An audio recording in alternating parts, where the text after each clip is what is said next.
Сәлем достар, сіздерге бүгін осындай ерекше салатты құрамын айтатын боламын. Ол үшін бізге 2 түйір баклажан, 2 сәбіз, 2 помидор, 2 қияр, огурцы, чеснок 3-4 бас болады. Сосын укроп, жуа деген сияқты зелендер керек. Ең алдымен баклажанды соломка етіп тураймыз да. Тұзды суға салып қоямыз баклажанды. Дәл осылай етіп, мен сияқты соломка етіп тураңыздар. Менің арнама тіркеліп отырыңыздар, қоңыраушаны басып, арнамда жаңа рецепттермен толықтырып отырамын. Тұздап осылай баклажанымызды қоямыз. Одан кейін сәбіз қаттылау болғандықтан мен үккіштен өткіздім. Пісуге ыңғайлы болсын деп осылай үккіштен өткізіп қойдым. Одан кейін қиярды турадым осылай. Оны да осылай қоясыздар да, оны да соломка етіп турайсыздар. Соломка етіп осылай тураймыз. Осылай соломка етіп турай бересіздер. Барлық көкөністерді осылай турап алдым.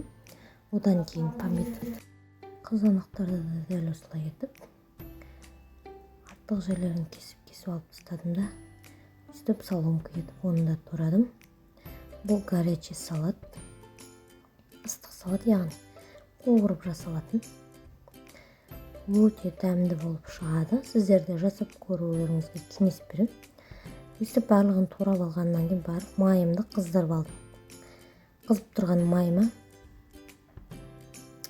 ең бірінші баклажанды салдым. Ең бірінші пияз қуырдым. Пиязды қызарғанша қуырып аламын осылай, ыстық майда. Одан кейін үстіне баклажанымды салдым. Тұзды суда тұрған баклажанымды салып, бұны да қызарғанша қуырып, бетін жауып қоясыздар. Қызарғанша өзі қуырылады. Одан кейін сәбізімді салып, дәл осылай етіп, оны да қуырып алдым. Сәбіз әбден жұмсарғанша кішкене су қосып қуырып жібересіздер.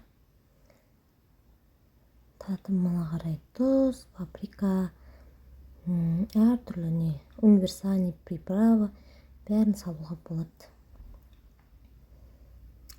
Қиярды да осылай етіп қуырып алдым қиярды да. Одан кейін помидорымды салдым. Дәл осындай әдемі светті көрдіңіздер ғой. Ерекше салат шығады. Тұз, бұрыш, паприка бәрін қостым. Қолда қандай приправа бар, бәрін қосып, чеснок қостым. Осылай қуырып, горячий салат болды. Ерекше салат. Сіздер де жасап көрулеріңізге кеңес беремін. Кішкене су қосып, осылай жауып қойдым қақпағын. Сіздер де жасаңыздар. Өте дәмді салат шықты. Мен бұны суығаннан кейін одан да күшті болады. Суытып, холодильникке қойып, тоңазытқышқа яғни. Осылай қонаққа ұсынсаңыздар да ерекше әдемі салат. Сіздер де жасап көріңіздер. Менің арнама тіркеліп кетіңіздер.